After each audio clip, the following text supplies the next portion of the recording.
Okay, so may mga tatanong paano ko raw tinugtog yung intro nung Masdan Mo Ang Kapaligiran.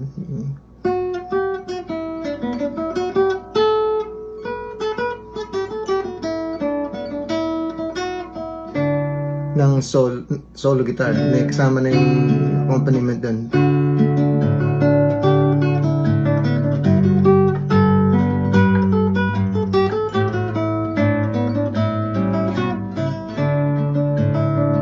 So, chords lang naman yun eh. D, G,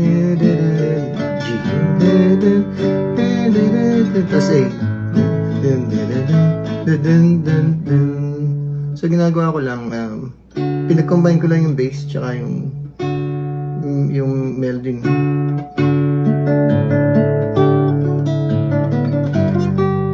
Tapos pinupunuan ko lang pag may bakante. Tapos reach to